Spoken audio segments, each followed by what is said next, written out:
चलिए स्टार्ट करें।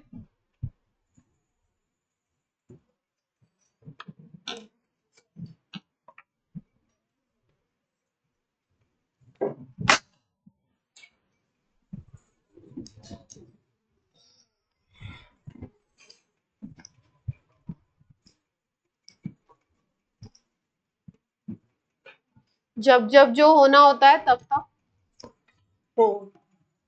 चलिए स्टार्ट करते हैं हम लोग टॉपिक। कोरोजन की बात करना चाह रहे हैं। कोरोजन का मतलब वैसे क्या होता है? कोरोजन का मतलब कोई मेटल खराब हो रही हो, किसके इफेक्ट से? Atmospheric oxygen, atmospheric CO2, atmospheric gases के रिएक्शन से अगर कोई मेटल खराब हो रही हो तो उसको हम लोग क्या कहते हैं? कोरोजन, है ना। Metal being eaten up, corrosion को बोलते हैं मेटल को खाया जा रहा है, खत्म किया जा रहा है। मेटल बीइंग ईटन अप किसके थ्रू होता है? ये आपका एटमॉस्फेरिक। कंट्रीब्यूट कौन करता है इसमें? ऑक्सीजन, मॉइस्चर, CO2,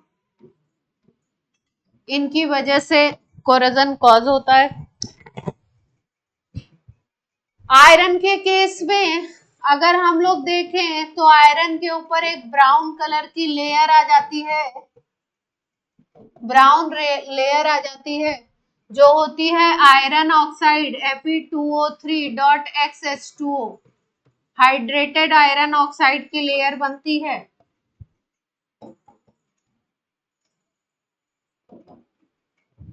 इसी को हम लोग कहते हैं रस्टिंग, रस्ट बोलते हैं। हाइड्रेटेड आयरन ऑक्साइड को हम लोग क्या कहते हैं? रस्ट बोलते हैं। तो कोरोजन का प्रोसेस आयरन के केस में उसको क्या नाम दिया जाता है? कोरोजन को ही हम लोग क्या कहते हैं? रस्टिंग। अगर हम लोग बोलते हैं कॉपर के केस में, तो कॉपर के केस में हमने पढ़ा है कि कॉपर के ऊपर, कॉपर के पॉट, लोटे, प्लेट वगैरह पूजा घर में आपने देखे होंगे, तो अगर उनको थोड़े टाइम के लिए ऐसे छोड़ दीजिए तो उनके ऊपर ग्रीन लेयर आ जाती है। कैसी लेयर आती है? ग्रीन कलर की लेयर आ जाती है। ये होती है लेयर बेसिक कॉपर कार्बोनेट की। बेसिक कॉपर कार्बोनेट की लेयर चढ़ जाती है इसके ऊपर। एटमॉस्फेयर के CO2, वाटर इससे रिएक्ट करके, मॉइस्चर से रिएक्ट करके बेसिक कॉपर कार्बोनेट की ग्रीन कलर की लेयर आ जाती है। इसमें CuOH होल ट्वाइस और CuCO3 होता है। तो कॉपर का कोरोजन होता है तो कैसी लेयर आती है? ग्रीन कलर की बेसिक कॉपर कार्बोनेट की। बेसिक का मतलब हो गया CuOH होल ट्वाइस आ गया और उसके साथ डॉट में क्या लिखेंगे? CuCO3। सिल्वर की अगर बात करो तो सिल्वर एटमॉस्फेयर के ऑक्सीजन से रिएक्ट करके Ag2O की लेयर बनाता है अपने चारों तरफ, तो सिल्वर ब्लैक कलर का हो जाता है। कई बार हम लोग, आप लोग नहीं, हम लोग सिल्वर की ज्वेलरी वगैरह पहनते हैं तो कुछ टाइम बाद देखते हैं, अगर उसको ऐसे रख दे तो कुछ टाइम बाद देखते हैं उसकी ब्लैकनिंग हो जाती है ना। तो ब्लैकनिंग हो जाती है, तो ब्लैकनिंग क्या है? सिल्वर की अगर हम बात करें ब्लैकनिंग की, तो जो ब्लैकनिंग है वो क्या होती है? उसी को हम कहते हैं कोरोजन ऑफ सिल्वर। और ये किससे बनता है? ये बनता है सिल्वर की ऑक्सीजन से रिएक्शन होती है, Ag2O बनता है सिल्वर का ऑक्साइड। ये ब्लैक कलर का, ग्रे कलर का होता है। जो सिल्वर वैसे कैसा दिखता है? चमकता हुआ व्हाइट सा दिखता है ना। सिल्वर का एक अलग सा कलर ही होता है, उसके ऊपर ब्लैक ब्लैक आ जाता है, तो उसको हम लोग क्या कहते हैं? Ag2O की लेयर आ गई और इसको हम बोलेंगे कोरोजन ऑफ सिल्वर। यहाँ पे हम पढ़ने वाले हैं, आयरन की बात करने वाले, आयरन के कोरोजन की बात करने वाले।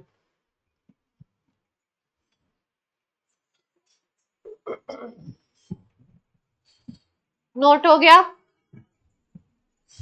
यहाँ पे हम बात करने वाले हैं रस्टिंग ऑफ आयरन की। बात करेंगे हम रस्टिंग ऑफ आयरन की, और रस्टिंग ऑफ आयरन को हम कह रहे हैं इलेक्ट्रोकेमिकल फिनोमेनन। क्या बोल रहे हैं? Electrochemical phenomenon. बोल रहे हैं कि यहाँ पे एक इलेक्ट्रोकेमिकल सेल डेवलप हो जाता है, इलेक्ट्रोकेमिकल सेल डेवलप होता है। इलेक्ट्रोकेमिकल सेल अगर डेवलप हो रहा है तो इसका मतलब क्या है कि आयरन के सरफेस पे इलेक्ट्रोकेमिकल सेल अगर डेवलप हो रहा है, इसका मतलब एक प्लेस बनेगी आयरन के सरफेस पे एनोड, और एक प्लेस क्या बनेगी? कैथोड। एक जगह बनेगी एनोड और एक जगह क्या बन जाएगी? कैथोड। और रिएक्शन किस तरीके से होगा? एनोड पे कौन सा रिएक्शन होगा? ऑक्सीडेशन। और कैथोड पे कौन सा रिएक्शन होगा? रिडक्शन। एनोड पे हो जाएगा ऑक्सीडेशन और कैथोड पे हो जाएगा रिडक्शन। अब कैसे बनता है, क्या होता है, थोड़ा सा बात करते हैं। जैसे मान लीजिए कि ये आयरन का सरफेस है,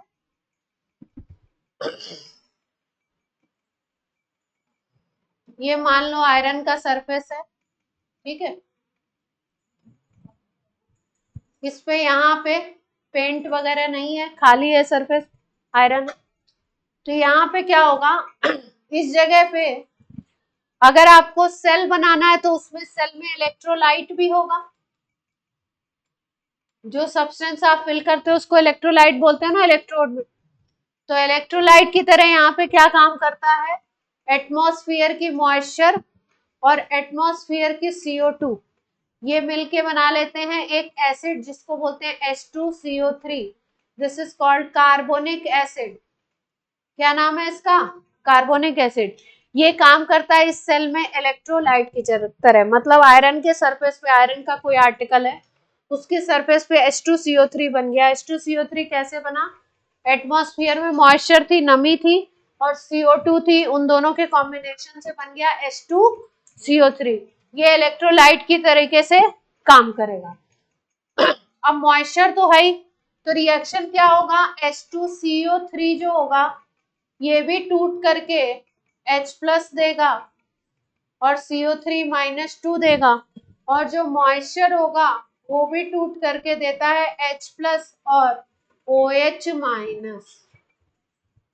जो वाटर होगा वो देगा H+ और OH-, और जो H2CO3 होगा वो भी टूटेगा तो क्या देगा?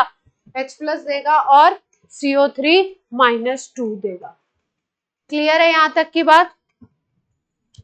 जिस जगह पे कोरोजन हो रहा है वहां पे जो आयरन प्रेजेंट है, जिस जगह पे कोरोजन हो रहा है वहां पे जो आयरन प्रेजेंट है, उस जगह पे जो आयरन होगा वो टूट जाएगा, Fe+2 बना देगा और इलेक्ट्रॉन रिलीज करेगा। ये आयरन सॉलिड था, उस जगह पे क्या हो गया? Fe+2 बन गया और इलेक्ट्रॉन रिलीज हो गया, मतलब ऑक्सीडेशन हो गया। वहां पे फॉर्मेशन किसका हो गया? Fe+2 का। 2 इलेक्ट्रॉन रिलीज हो गए। अब कैथोड पे क्या होता है? रिडक्शन होता है। कैथोड पे यहाँ पे हाइड्रोजन प्रेजेंट है, इलेक्ट्रोलाइट प्रेजेंट है, तो ये जो हाइड्रोजन होंगे ये इलेक्ट्रॉन को गेन करेंगे और क्या बना लेंगे? H2 बनाएंगे।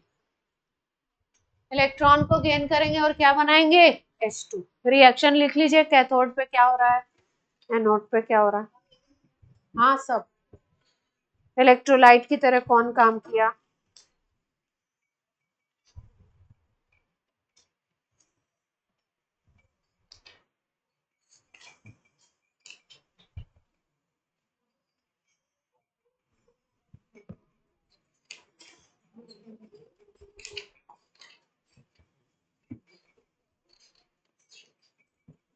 कैथोड एनोड की अलग अलग लिख लो।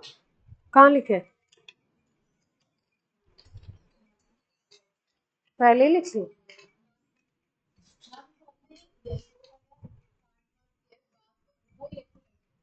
इलेक्ट्रोलाइट तो यहाँ आसपास होगा, यहाँ पे तो आयरन वाला साइट है, ये वाला, यहाँ पे ये रिएक्शन, इस जगह पे ये रिएक्शन हो रहा है और इसके अगल बगल ही आसपास में ही ये वाला रिएक्शन होगा, H+ मिलेगा। सरफेस पे ही होगा ना रिएक्शन,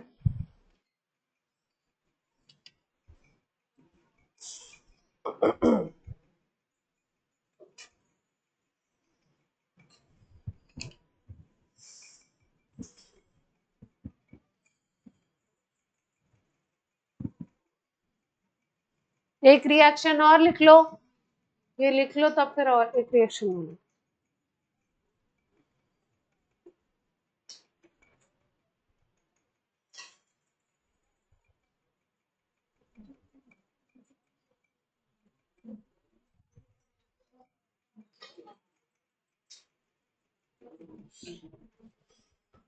एक रिएक्शन होगा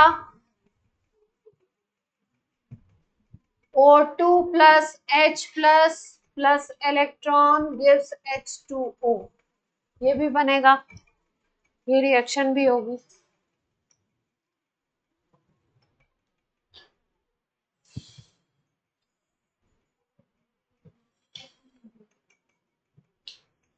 ऑक्सीजन एटमॉस्फेयर में है ही, एक रिएक्शन और हो जाएगा इसी पे, O2 plus H plus electron gives OH minus.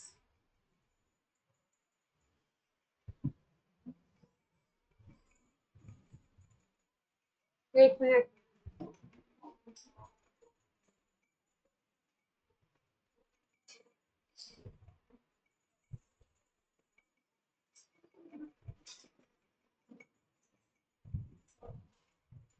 O2 atmosphere के वाटर से रिएक्ट कर रहा है, इलेक्ट्रॉन भी गेन कर रहा है और क्या बना रहा है, OH minus. O2 plus 2H2O plus 4 electron gives 4 OH minus. ये रिएक्शन भी होगा आपका कहाँ पे, कैथोड पे। हाँ,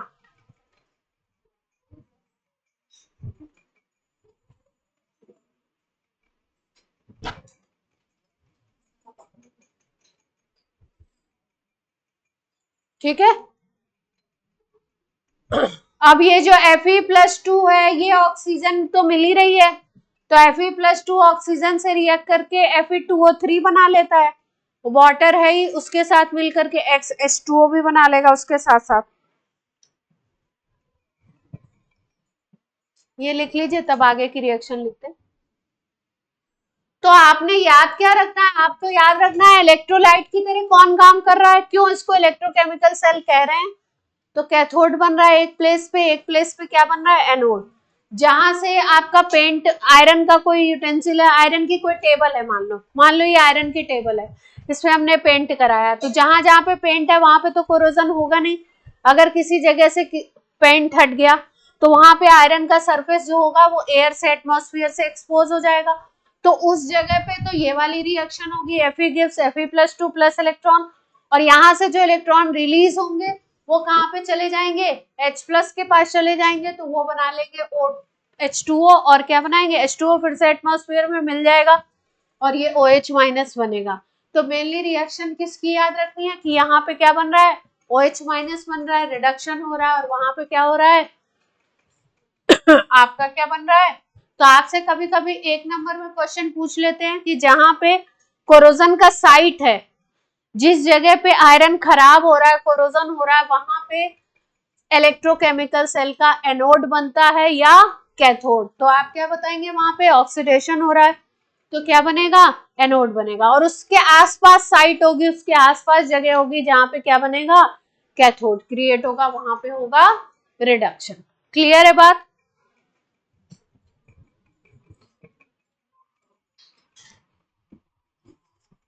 अब ये Fe+2 बन गया है, ये ऑक्सीजन से, एटमॉस्फेयर से, H2O से रिएक्ट करके ये बना लेता है Fe2O3 डॉट XH2O, जिसको हम लोग क्या नाम दे देते हैं, ठीक है, इसी को हम क्या कह देते हैं। तो दो रिएक्शन याद रखेंगे, पूरा रस्टिंग का खेल तमाम।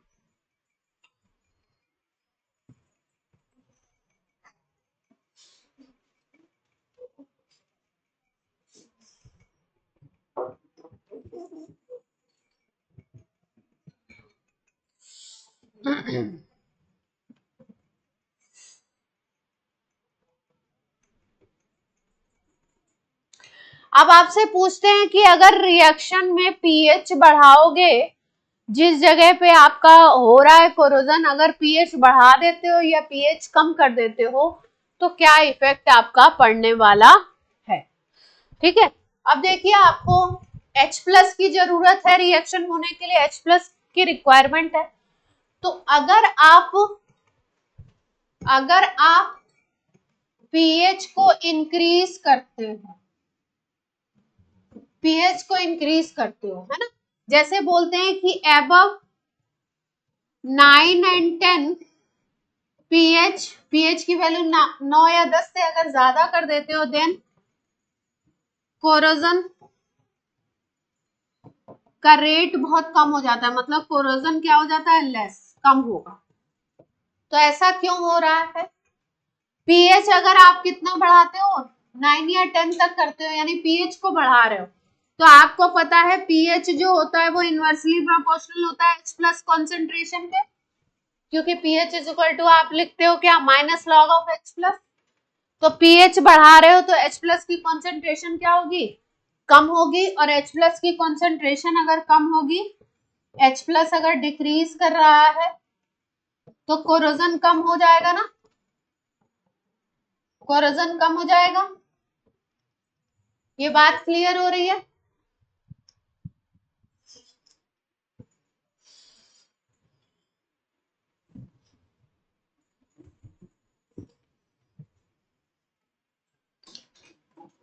नोट में पहला पॉइंट। सेकेंड पॉइंट, क्वेश्चन पूछते हैं कि सलाइन वाटर अगर आपने ले लिया, सलाइन का मतलब सॉल्ट वगैरह है, उसमें NaCl डाल दिया है ना, KCl डाल दिया, सॉल्ट वगैरह है अगर उसमें, तो सलाइन वाटर में कोरोजन बहुत ज्यादा होता है।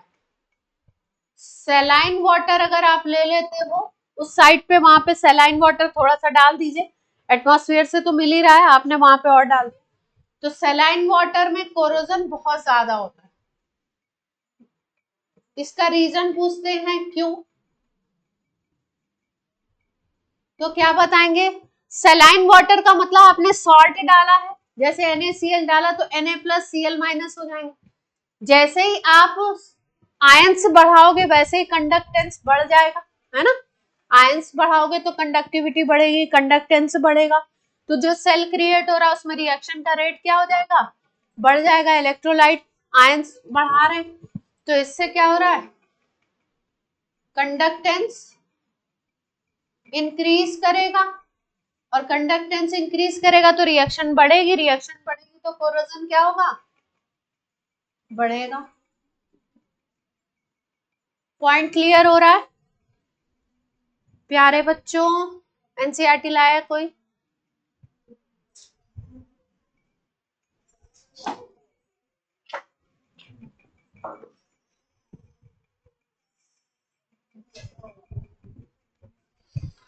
थर्ड पॉइंट लिख लीजिए, कैथोड,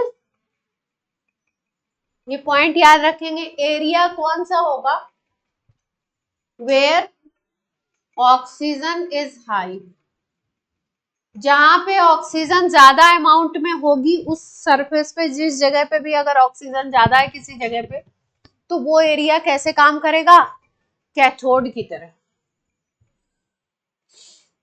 क्योंकि कैथोड का वो वाला जो रिएक्शन हो रहा है जिसमें आपका O2 लग रहा है, OH- बना रहे हो, वही मेन रिएक्शन है उसका कैथोड का, जिसमें OH- बन रहा है, वही मेन रिएक्शन है। तो O2 का कॉन्सेंट्रेशन जहां पे ज्यादा होगा वो साइट कैसे काम करेगी, कैथोड की तरह, और जहां पे आपका पेंट वगैरह हट गया है वो साइट कैसे काम करेगी, एनोड की तरह।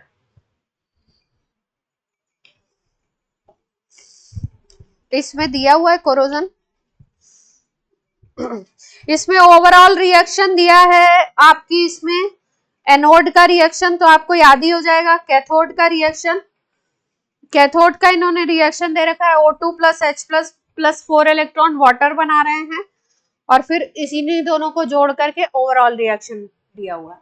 तो एक नंबर के क्वेश्चन में आपसे पूछ सकते हैं कि आप प्रूफ करिए कि corrosion is a electrochemical process, तो इलेक्ट्रोकेमिकल प्रोसेस या कोरोजन में इलेक्ट्रोकेमिकल सेल बनता है, तो आप कैथोड का रिएक्शन, एनोड का रिएक्शन और ओवरऑल रिएक्शन लिख करके दिखाएंगे और प्रूव करेंगे कि ये इलेक्ट्रोकेमिकल सेल बन रहा है ना। और बाकी इन्होंने कैसे प्रोटेक्ट करेंगे ज्यादा नहीं दिया, पर ठीक है जितना दिया उसमें अपन बात कर ले, छोटे छोटे पॉइंट्स में बात कर ले।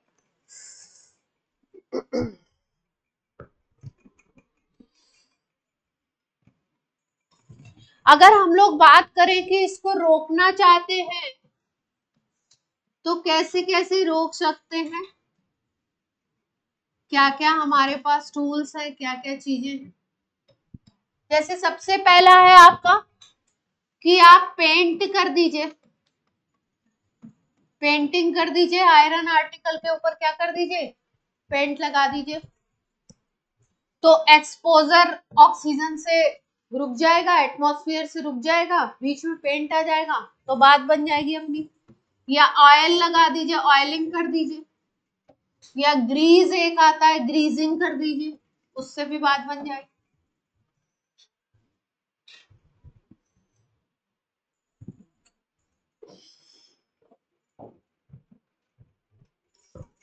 जैसे एक प्रोसेस होता है गैल्वेनाइजेशन,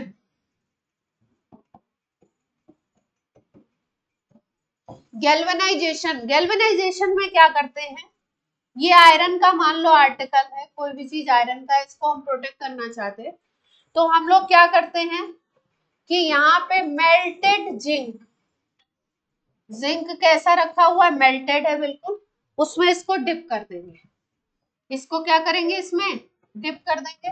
तो इसके ऊपर जो होगा आयरन आर्टिकल के ऊपर जिंक की लेयर चढ़ जाएगी, आयरन के ऊपर क्या हो जाएगी, जिंक की कवरिंग आ जाएगी। तो अगर कोरोजन होगा भी तो किसका होगा, जिंक का होगा। पहले एटमॉस्फेयर की ऑक्सीजन किससे इंटरेक्ट करेगी, जिंक से रिएक्ट करेगी, तो आपका जो अंदर आयरन है वो क्या रहेगा, बचा हुआ है।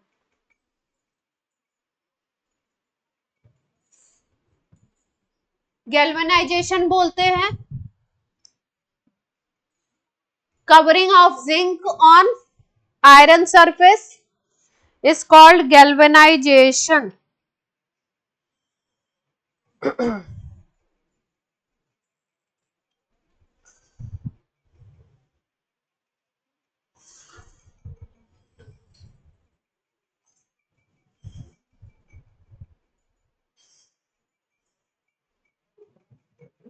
वैसे कवरिंग किसकी किसकी कर सकते हैं हम लोग, निकल ले सकते हैं इसमें, क्रोमियम ले सकते हैं कवर करने के लिए।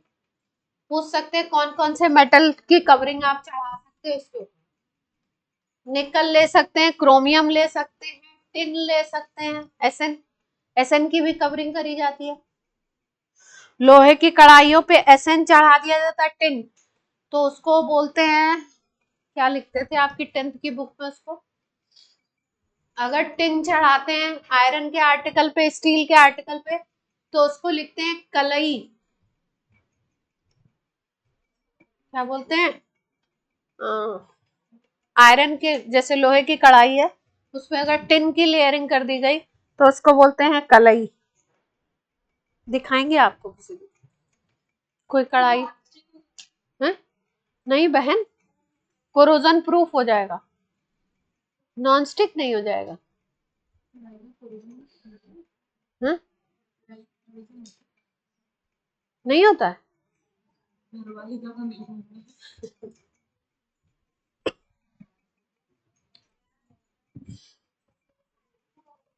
है? नहीं, और को भी कर सकते हैं, हम यहाँ पे आयरन का पढ़ रहे हैं।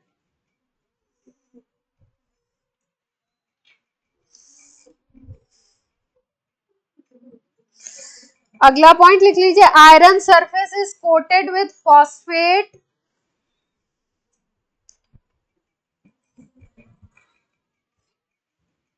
कोटेड विथ फॉस्फेट, फॉस्फेट कुछ है उनसे भी किया जाता है, coated with phosphate.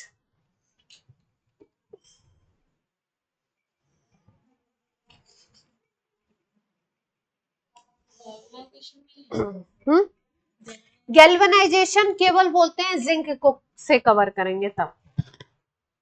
Galvanisation special name है, जिंक से कवरिंग करेंगे तभी, है ना। कुछ कंपाउंड से भी कोटिंग कर सकते हैं, जैसे एनसीईआरटी में दिया है तो याद कर लो, आजकल मेंस एनसीईआरटी पे मेहरबान है। बिस्फेनॉल, क्या नाम है कंपाउंड का? बिस्फेनॉल।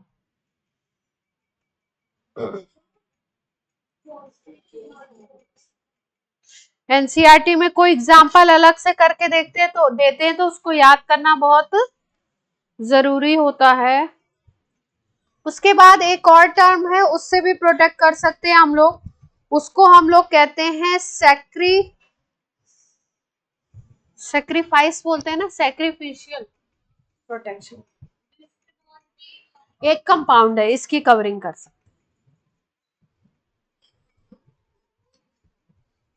दूसरा तरीका या तीसरा तरीका कह लो जो भी, सैक्रिफिशियल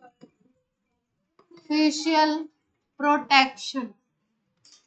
जैसा नाम से आपको पता चल रहा है, क्या करेंगे कि आयरन को प्रोटेक्ट कर रहा है, तो इसके आसपास में कोई ऐसी मेटल लगा दीजिए आप जो आयरन से ज्यादा एक्टिव हो, मोर एक्टिव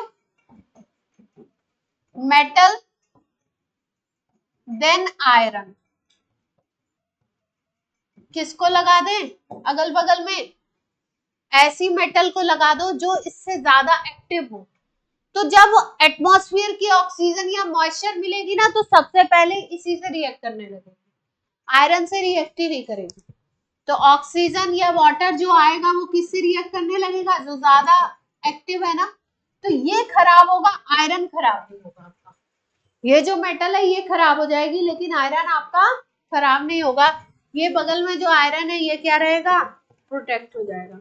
इसी को बोलते हैं हम लोग सैक्रिफिशियल प्रोटेक्शन। मतलब आयरन को प्रोटेक्ट करने के लिए खुद खराब हो रहा है, खुद का सैक्रिफाइस दे रहा है ना, इसीलिए नाम दिया गया सैक्रिफिशियल प्रोटेक्शन।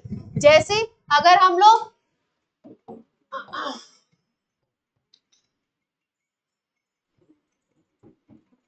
लोग बात करें तो कितने सारे मेटल हैं जो आयरन के पहले आते हैं, आयरन से ज्यादा एक्टिव है। ये सब सारे मेटल क्या हैं? आयरन से ज्यादा एक्टिव है ना, आयरन के पहले आ जाते हैं। हाई एक्टिविटी देन आयरन, इसीलिए जिंक पहले आता है, इसीलिए जिंक से गैल्वेनाइजेशन कर सकते हैं। जिंक खराब होगा, है ना, बाकी अंदर का आयरन प्रोटेक्ट रहेगा। उसी तरीके से जैसे कुछ पाइपलाइंस होती है आयरन की, पानी की पाइपलाइंस होती है ना जो अंडरग्राउंड होती है,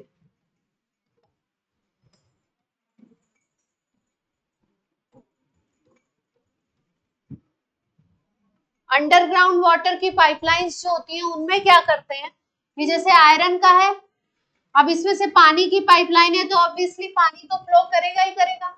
पानी फ्लो करेगा तो मॉइस्चर मिलेगा, तो ये आयरन क्या होगा? खराब होने लगेगा। तो इसमें क्या करते हैं, बीच बीच में जो है ना मैग्नीशियम थोड़ा थोड़ा ब्लॉक लगा देते हैं। मैग्नीशियम के क्या करते हैं? ब्लॉक लगा देते हैं बीच बीच में। किस इसमें अंदर की तरफ किसके ब्लॉक लगा दिए हमने? मैग्नीशियम के। तो अब मैग्नीशियम जो है वो एक्टिव है ज्यादा आयरन से, तो पहले जो पानी से रिएक्शन हो रहा है, ऑक्सीजन से रिएक्शन हो रहा है, वो किसके ऊपर होने लगेगा? मैग्नीशियम से होने लगेगा। तो अंदर का मैग्नीशियम खराब होगा, पर ऊपर का जो आयरन है ना वो खराब नहीं होगा। तो मैग्नीशियम अपना क्या करेगा? ये Mg अपना क्या कर रहा है? क्या करेगा? अपना सेक्रीफाइस कर देगा ना। वो तो बेचारा तुमको ना खराब हो इसलिए क्या हो रहा है, खुद ही खराब हुआ जा रहा है।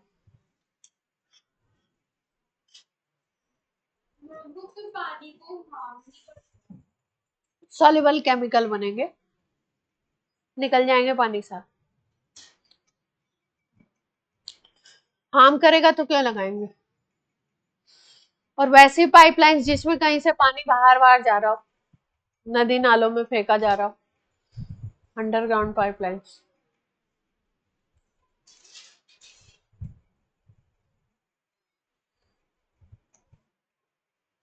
कुछ भी कोई भी चीज यूज करेंगे तो क्या होगा, उसके बारे में पहले से बात हो जाएगी। ठीक है, तो अगर मैग्नीशियम आपने ले लिया ना और आपने पाइपलाइन में मैग्नीशियम लगा दिया और आयरन की पाइपलाइन है, तो रिएक्शन क्या होने लगेगा, ये जो मैग्नीशियम है यहाँ पे रिएक्शन होगा, Mg गिव्स Mg+2 बन के निकलने लगेगा। और ये जो आयरन है, ये जो वाटर है, आयरन है, यहाँ पे जो रिएक्शन होगा वो वही वाला O2 + H2O plus electron gives OH-, ये वाला रिएक्शन होगा। जो आयरन था उसकी जगह पे क्या आ गया, बस मैग्नीशियम, मतलब मैग्नीशियम को आयन बन के खत्म होना है।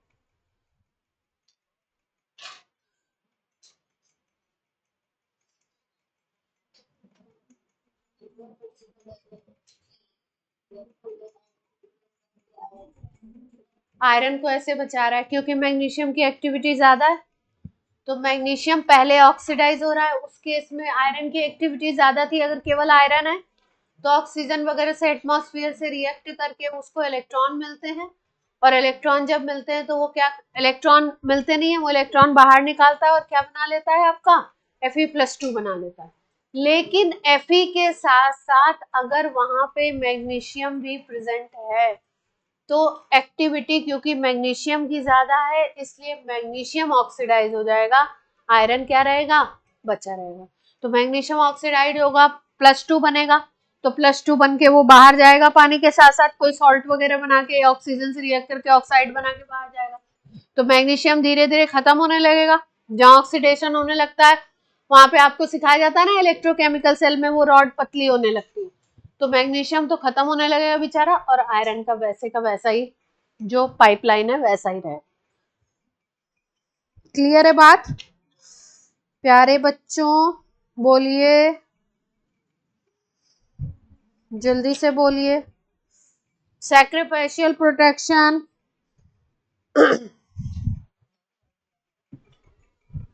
इसको बोल सकते हैं इलेक्ट्रिकल प्रोटेक्शन,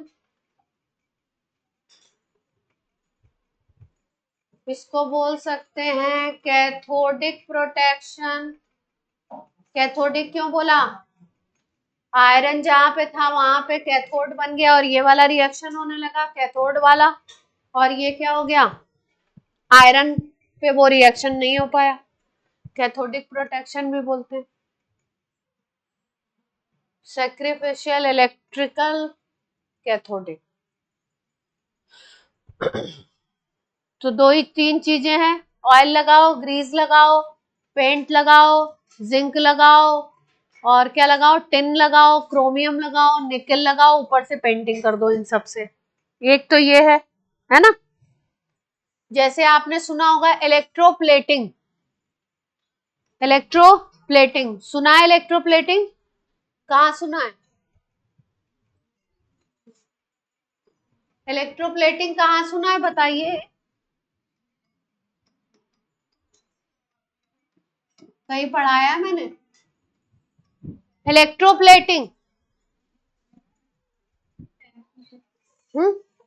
इलेक्ट्रिकल फिनोमेनन को यूज करके, एनोड कैथोड के रिएक्शंस को यूज करके क्या किया जाता है, जैसे मान लो कि मेरे पास कोई ये सिल्वर का बैंगल है, ठीक है, अब मैं क्या करना चाहती हूँ, इसको आपको गोल्डन दिखाना चाहती हूँ, तो क्या करेंगे, इसके ऊपर इलेक्ट्रोप्लेटिंग करा दी जाएगी, इसी को बोलते हैं पानी चढ़ा दिया गया गोल्ड का, है ना।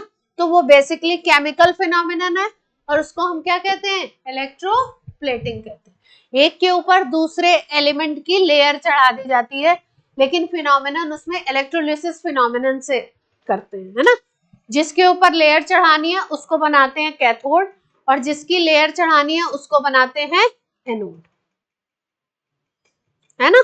तो जिसके ऊपर लेयरिंग करनी है उसको क्या बनाओगे, कैथोड, और जिसकी लेयर चढ़ानी है, जिसको कवरअप का ऊपर लगाना है उसको क्या बनाते हैं, एनोड, ठीक। और प्रोसेस को क्या कहते हैं, इलेक्ट्रोप्लेटिंग। चलिए, तो कोरोजन होता है, डन डना डन। अब हम लोग पढ़ेंगे कमर्शियल सेल। सेल जो है, इसमें से, इस पोर्शन से एक क्वेश्चन आता है कमर्शियल से, हाँ 9 मार्क्स में एक ये रट्टा वाला पार्ट है। जल्दी जल्दी से कर लेंगे, इसमें तो ज्यादा देर भी नहीं लगेगी आपको करने में, इसको करने में आपको ज्यादा टाइम नहीं लगेगा।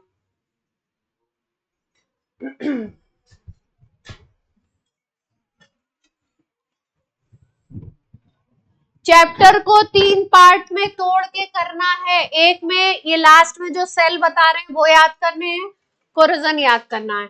एक पार्ट में इलेक्ट्रोकेमिकल सेल पढ़ना है, और दूसरे पार्ट में आपको इलेक्ट्रोलिसिस वाले जो रिएक्शंस थे और ये जो सारी डेफिनेशन थी, कंडक्टेंस, कंडक्टिविटी, मोलर कंडक्टिविटी और ये कोलरॉस लॉ, ये सब। तो अलग अलग इस तरीके से आपको क्या करना है, आपने पढ़ाई करनी है। थोड़ा सा आपको, थोड़ा क्या बनना है आपको, अब आप क्या बनना है बताइए, बोलते नहीं आप लोग बिल्कुल।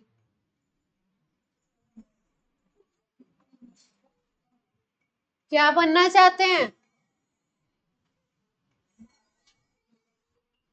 क्या बनना चाहते हैं भाई, अच्छे इंसान, अच्छे तो आप हैं।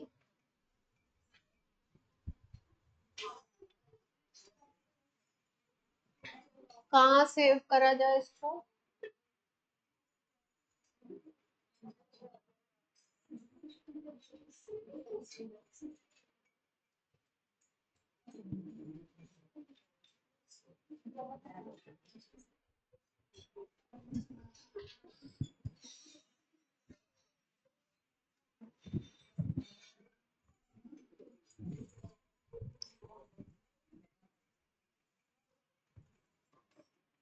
तुम लोग की बात ही नहीं खत्म होती है, पता नहीं कितनी बात करते हो। अरेंज कहाँ पे सेव हुआ ये, पीडीएफ दिख रहा है कोई?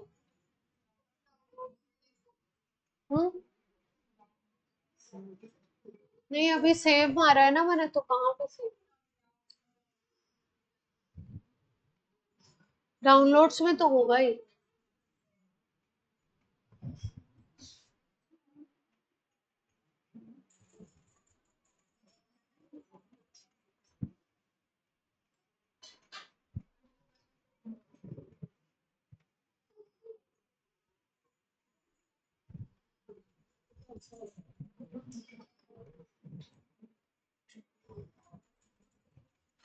इसको एनसीईआरटी से ही कराना है ना।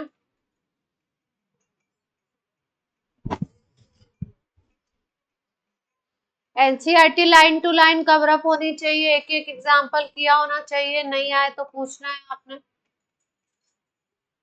शर्म किसी को नहीं करनी है, शर्माएंगे तो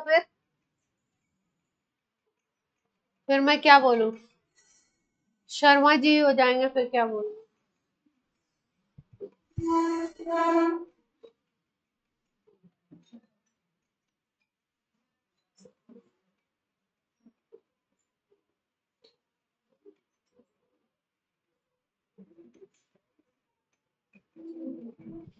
बैटरीज वाले पार्ट पे आ गए, आपस में बात नहीं करेंगे, जब मैं बोल रही हूँ तो कोई नहीं बोलेगा, और बोलेंगे तो फिर समझ लीजिएगा बहुत गड़बड़ है। सबको दिखाई दे रहा है, दिख रहा होगा, नहीं दिख रहा है तो 2 चश्मे लगाइए, है ना, हाँ बड़ा बड़ा लिखा हुआ। बैटरीज की बात कर रहे हैं हम लोग। बैटरी किसी भी सिस्टम को तब बोलते हैं जब कई सारे सेल्स का कॉम्बिनेशन लेते हैं। आप सीरीज कॉम्बिनेशन ले लो, पैरेलल कॉम्बिनेशन ले लो, मतलब सीरीज का कॉम्बिनेशन हो गया, group of cells is called battery. Battery हम लोग यहाँ पे पढ़ने वाले हैं, 2 तरीके की बैटरी की बात करेंगे हम लोग।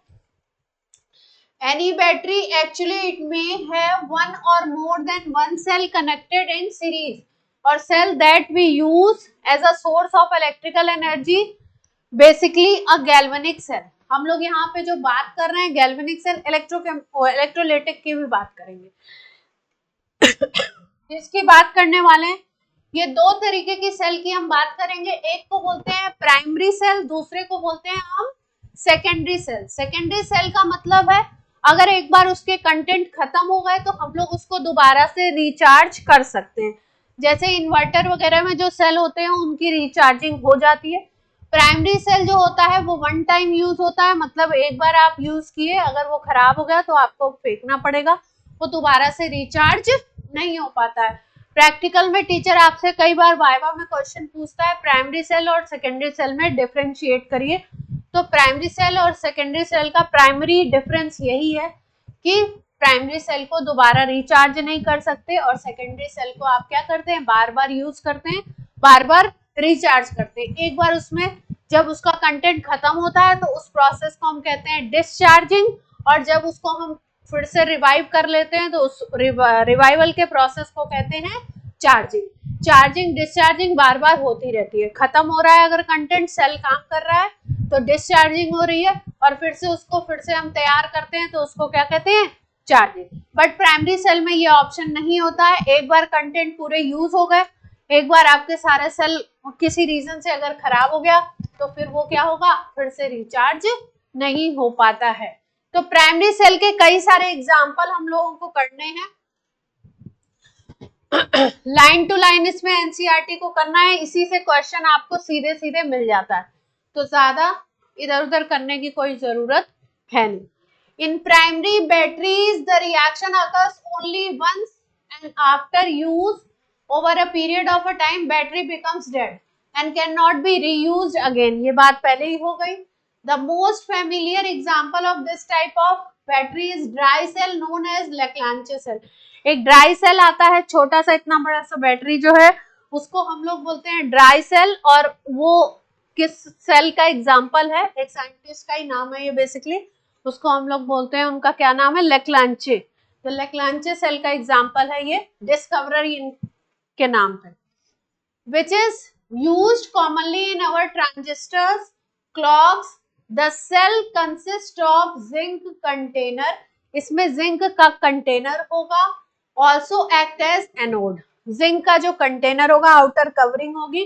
कभी कभी अगर आप लोगों ने मतलब बड़े होके या बचपन में कभी भी खेला हो, तो हम लोग छोटे थे तो हम लोग खेलते थे तो हम लोग क्या करते थे, जैसे घर पे बैटरी पड़ी हुई है और बैटरी यूज नहीं हो रही है तो हम लोग उसको ईंटे से लेके तोड़ देते थे, और तोड़ के फिर देखते थे उसमें ब्लैक ब्लैक सा कंटेंट बाहर फैल जाता था। और उससे कुछ जैसे वुडन आर्टिकल है कोई, तो उसको कलर भी हम लोग कर लेते थे।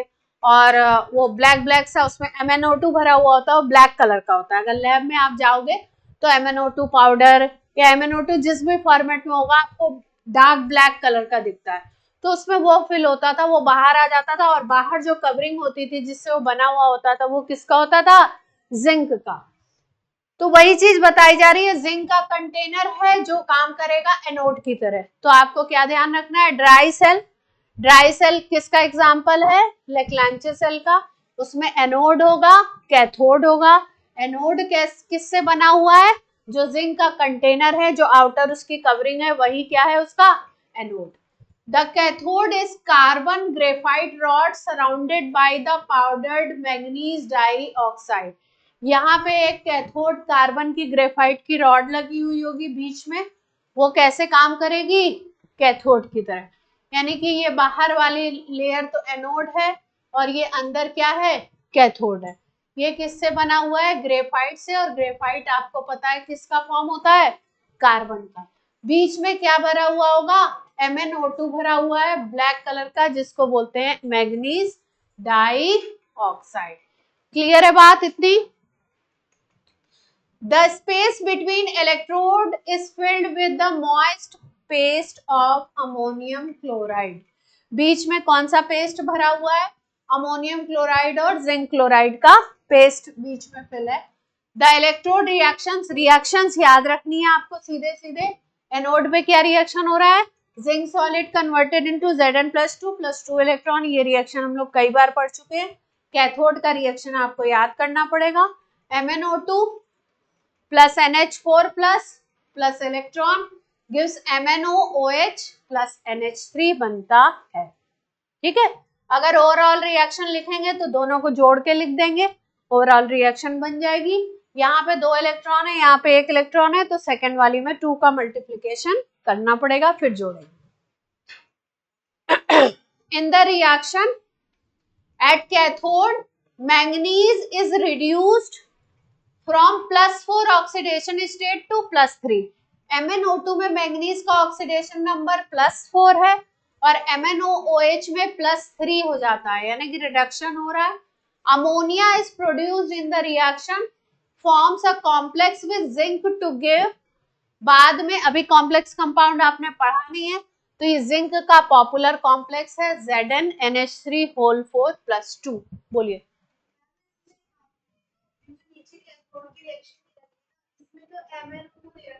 हाँ, कहाँ,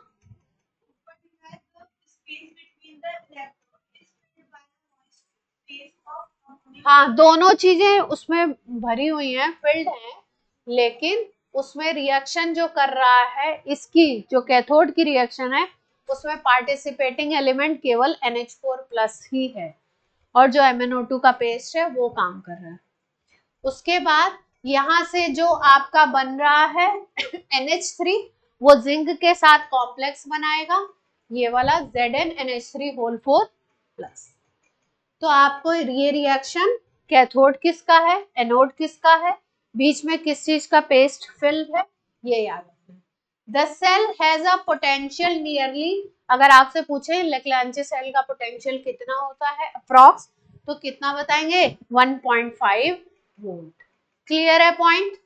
तो इसमें कुछ भी ऐसा टेक्निकल चीज नहीं है, आपने एक एक पॉइंट अलग अलग, जिसको बुक से याद होता है वो बुक से कर लेगा, जिसको नहीं याद होता है एक एक पॉइंट बना बना के नोट्स, शॉर्ट नोट याद करेंगे, कुछ खास इसमें ऐसी बात नहीं है। फिर बात करते हैं हम लोग मरकरी सेल की। मरकरी सेल देखे आपने, छोटे छोटे से आते हैं, मरकरी सेल देखे हुए हैं। Suitable for low current devices like hearing aids, watches, घड़ियों में लगे होते हैं छोटे छोटे से। Consist of zinc and mercury amalgam, इसमें क्या भरेंगे हम लोग, जिंक और मरकरी का अमलगम भर देंगे। एक्ट एज एनोड, यानी कि इसमें कौन काम कर रहा है, जिंक और मरकरी एनोड की तरह, और paste of HgO and carbon as cathode. HgO यानी मर्क्यूरिक ऑक्साइड और कौन है, कार्बन, ये काम करेगा कैथोड की तरह। वहां पे कैथोड में कौन था, ग्रेफाइट था, बीच में भरा था MnO2 NH4 Cl ZnCl2, और यहाँ पे हमने क्या कर दिया, HgO कार्बन को कैथोड ले लिया। फिल क्या कर रहे हैं, जो बीच में पेस्ट फिल होता है उसको इलेक्ट्रोलाइट बोलते हैं, KOH एंड ZnO इसमें फिल्ड है।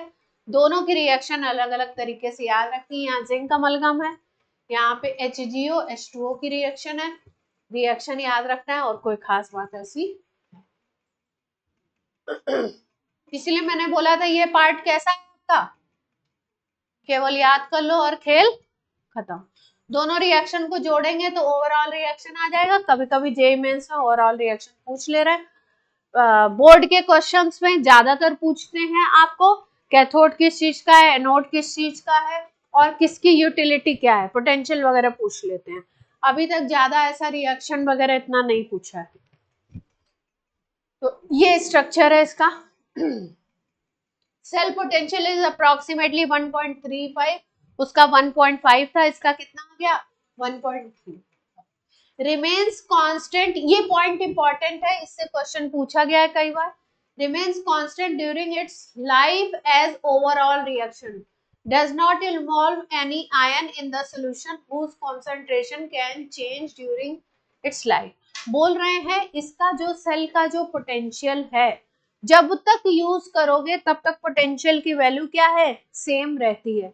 आपको पता है अगर हम लोग नर्स इक्वेशन की बात करें, ई सेल की बात करें, तो हम लोग बोलते हैं ई नॉट सेल, और यहाँ पे हम लेते हैं 0.59 divided by n, log product bye reactant. मान लीजिए आप सेल को यूज करते जा रहे हैं लगातार, और सेल को यूज करने में प्रोडक्ट और रिएक्टेंट की कॉन्सेंट्रेशन, आयंस की कॉन्सेंट्रेशन चेंज होती है, तो चेंज होती जा रही है, तो आपका ई सेल भी क्या होगा, धीरे धीरे चेंज होता जाएगा। इस सेल की कौन सा सेल है, मरकरी सेल की खास बात क्या है, ये पूछते हैं बोर्ड में कि मरकरी सेल का पोटेंशियल कभी चेंज क्यों नहीं होता है, हमेशा जब तक यूज करोगे वही पोटेंशियल रहता है। क्यों?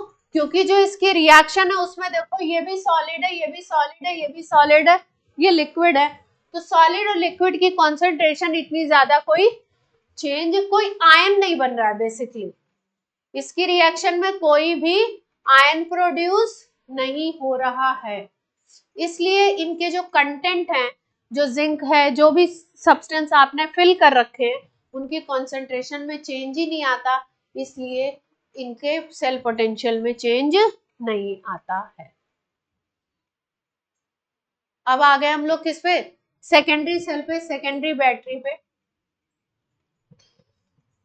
यूज कर सकते हैं रिचार्ज करके passing current in it and opposite direction, so that जैसे चार्जिंग की चार्जिंग में जो करंट का डायरेक्शन है उस डायरेक्शन को अगर अपोज कर दो, डिसचार्जिंग में जो डायरेक्शन है उसको अगर अपोजिट डायरेक्शन में से फ्लो करा दीजिए करंट, तो सेल की क्या हो जाती है, चार्जिंग हो जाती है। A good secondary cell can undergo a large number of discharging and charging cycle। मतलब जो अच्छा सेकेंडरी सेल होगा बार बार चार्ज होगा, फिर डिस्चार्ज, फिर चार्ज, फिर डिस्चार्ज, और जो बेकार होगा वो जल्दी से खराब हो जाएगा, सिंपल सी बात है। Most important secondary cell is the lead storage battery. Important कौन सा है जो हम पढ़ने वाले हैं, lead storage battery, commonly used in automobile and inverters. पूछते हैं इन्वर्टर्स में, ऑटोमोबाइल्स में कौन सा कॉमनली यूज सेल है, तो क्या बताएंगे आपका, lead storage battery. It consist of lead anode and grid of lead packed with lead oxide as cathode. मतलब इसमें क्या होती है, पतली पतली सी रॉड होती है, एनोड के लिए लेड लोगे और जो कैथोड होगा उसमें लेड ऑक्साइड, कैथोड भी लेड का ही होता है लेकिन उसमें लेड ऑक्साइड लगा हुआ होता है, दो रॉड होती है, तो ऐसे लगाते हैं, एक तरफ कैथोड, फिर एनोड, फिर कैथोड, फिर एनोड, और ऊपर से सारे कैथोड एक रॉड से कनेक्टेड होंगे और सारे एनोड एक रॉड से कनेक्टेड होते हैं। इसमें एक बार ऑब्जेक्टिव क्वेश्चन में पूछा है, याद नहीं मुझे जेईई मेंस में या बोर्ड में, कि इसमें जो सोल्यूशन फिल करते हैं उसकी कॉन्सेंट्रेशन कितनी होती है। इसमें सोल्यूशन हम फिल करते हैं सल्फ्यूरिक एसिड को, सल्फ्यूरिक एसिड इलेक्ट्रोलाइट की तरह काम करता है, और कितना इसका परसेंटेज है, 38%। सेल रिएक्शन याद रखना है, जो चार्जिंग का सेल रिएक्शन है एक याद कर लीजिए, डिसचार्जिंग का सेल रिएक्शन उसको अपोजिट करके लिख देंगे, वो बन जाएगा। मतलब चार्जिंग का याद कर लो तो क्या हो जाएगा, डिसचार्जिंग का याद हो जाएगा। ये रिएक्शन है आपका, इसमें पीबी सॉलिड कन्वर्ट हो रहा है PbSO4 में, और यहाँ पे PbO2 जो था कैथोड वो कन्वर्ट हो रहा है आपका PbSO4 में, दोनों में देख लो आप PbSO4 सॉलिड ही बन रहा है। अगर दोनों की रिएक्शन को ऐड कर दो तो ये क्या बन गई, over. On charging battery the reaction is reversed, PbSO4 on anode and cathode is converted into Pb and PbO2 respectively। ये दूसरे हो जाएंगे। ये इसका जो आपका ये है, ये अच्छे तरीके से दिखाया नहीं इन्होंने इस डायग्राम में, मतलब थोड़ा मजेदार तो नहीं है। देखो ऐसे बनाया हुआ है, इन्होंने बता दिया बीच में 38% सल्फ्यूरिक एसिड है ना, और रॉड लगाई गई है दो तरीके की, एक को इन्होंने ये वाला कलर दिया है, पिंक सा कलर है, और एक कलर दिया है आपका ब्लू सा, है ना। तो एक PbO2 वाली प्लेट है और एक कौन सी प्लेट है, लेड की प्लेट है, स्पॉन्जी लेड। हाँ 38% H2SO4 बनते हैं। आप लोग के घर में, किसी के घर में इन्वर्टर नहीं है, नहीं तो इन्वर्टर को हर 2-4-3 महीने पे क्या करते हैं लोग, बोलते हैं लाओ H2SO4 डाल दिया जाए, फिर से कंटेंट खत्म होता जाता है, तो लोग बैठ के क्या करते हैं, उसकी चार्जिंग की व्यवस्था करते रहते हैं। ये जिनके घर में होता है। जयपुर में तो इलेक्ट्रिसिटी इशू नहीं है ना, इसलिए आप लोग के घर में नहीं। इसके बाद बात आती है किसकी, निकल कैडमियम सेल की। क्या लिखा हुआ देखिए, लेफ्ट में क्या लिखा हुआ सब लोग पढ़ेंगे, क्या लिखा है जरा।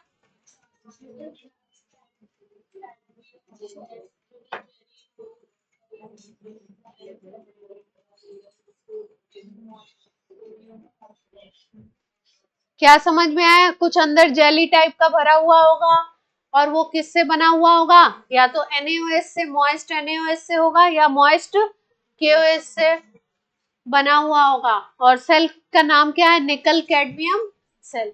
रिचार्ज कर सकते हैं, रिचार्जेबल है। तो पहला हमने पढ़ा लेड स्टोरेज बैटरी, दूसरा सेकेंडरी सेल हम क्या पढ़ रहे हैं, nickel cadmium cell, which has longer life than lead storage cell but more expensive। यानी कि इसका पॉजिटिव पॉइंट ये है कि इसकी लाइफ लेड स्टोरेज बैटरी से तो ज्यादा है, लेकिन इसका नेगेटिव पॉइंट क्या है, ये महंगा है ना, तो एक्सपेंसिव है। We shall not go into the details of working of cell. Electrode की केवल रिएक्शन याद रखनी है आपको, क्या रिएक्शन हो रही है, तो ओवरऑल रिएक्शन ही लिख दी गई है, overall reaction during discharge is this. अगर इसकी रिएक्शन चार्जिंग की लिखनी है तो इसको लेफ्ट हैंड साइड में लिख दो, इसको राइट हैंड साइड में लिख दो, बन जाएगी चार्जिंग की। ये रिएक्शन लिखी हुई है डिस्चार्जिंग की। कोई दिक्कत, अनुज क्या हुआ,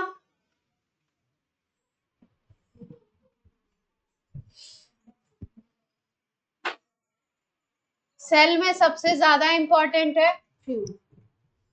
कौन सा सेल इंपॉर्टेंट है सबसे ज्यादा,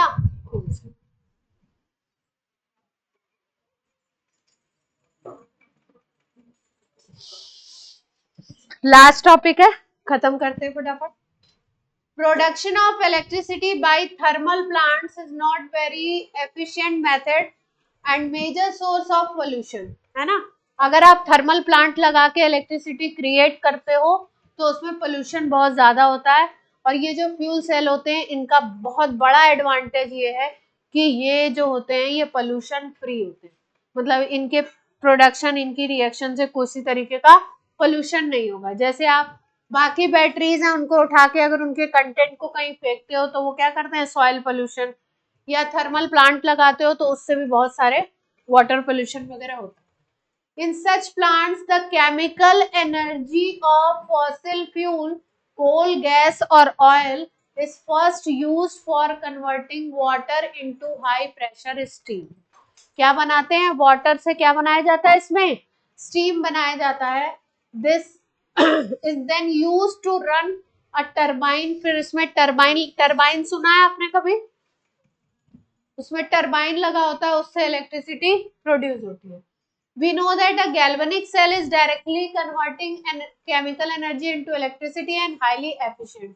It is now possible to make such cells which reactants are fed continuously to electrodes and products are removed continuously। मतलब अब ऐसे सेल बनाना पॉसिबल हो गया है जिसमें लगातार आप रिएक्टेंट्स डालते रहिए और जो प्रोडक्ट चाहते हैं वो बनता जाए, प्रोडक्ट को बाहर निकालते रहिए। Galvanic cells that are designed to convert energy of combustion for fuel like hydrogen, methane, methanol। आपसे पूछते हैं फ्यूल सेल में आप कौन कौन सी चीजों को का कंबशन करके एनर्जी प्रोड्यूस कर सकते हो। इलेक्ट्रिकल सेल का मतलब करंट बनाना है, वोल्टेज बनाना है, तो कौन कौन सा ऐसा आप फ्यूल यूज कर सकते हो फ्यूल सेल में जिसको जला करके आप इलेक्ट्रिकल एनर्जी प्रोड्यूस कर सको। तो क्या क्या बताएंगे, हाइड्रोजन, मीथेन, मीथेनॉल, ये फ्यूल हैं, इनको यूज करके हम लोग फ्यूल सेल में यूज करते हैं। Directly into electrical energy are called fuel cell. तो फ्यूल सेल में आपको केमिकल सब्सटेंस को जलाया जाएगा, बर्न किया जाएगा, कंबशन रिएक्शन होगा और उसके थ्रू क्या बनेगा, आपका इलेक्ट्रिकल एनर्जी क्रिएट होगी, इलेक्ट्रिकल पोटेंशियल क्रिएट होगी। दीवा आपका ध्यान कहाँ है,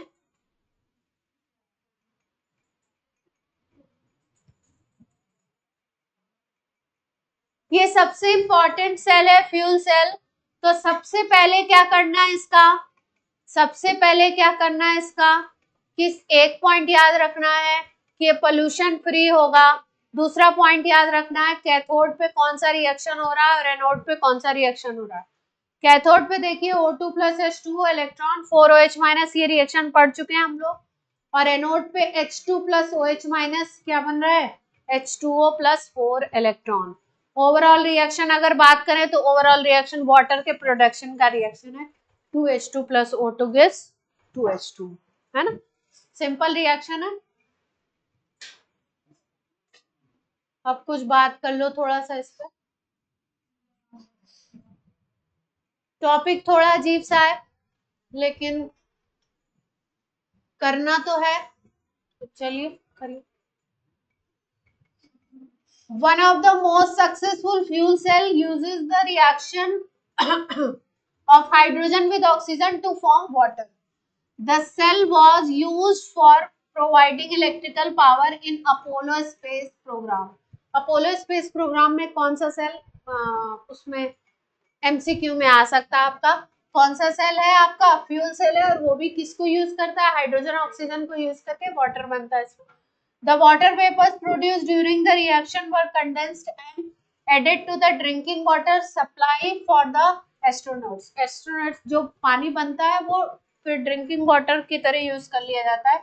In the cell, hydrogen and oxygen are bubbled through the porous carbon. इसमें कार्बन से बनी हुई प्लेट होगी, उसमें हाइड्रोजन और ऑक्सीजन इसमें फ्लो किए जाएंगे, बबल किए जाएंगे, and concentrated aqueous sodium hydroxide solution. बीच में क्या भरा हुआ होगा, कॉन्सेंट्रेटेड NaOH या KOH, दोनों में से कोई भी ले सकते हैं।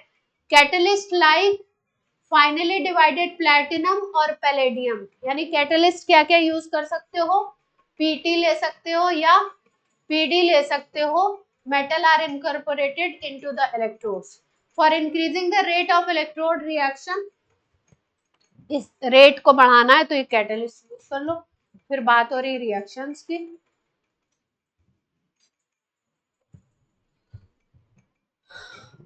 The cell runs continuously as long as reactants are supplied.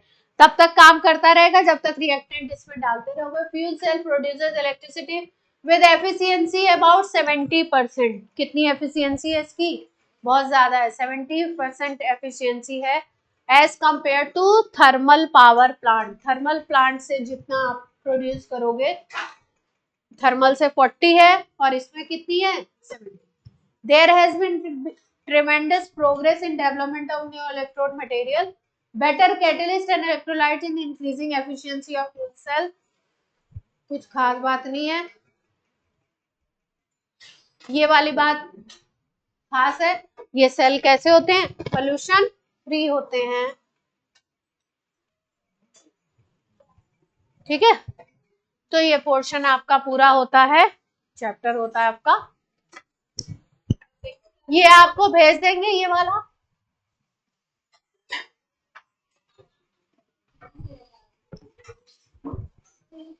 Save का ऑप्शन का है।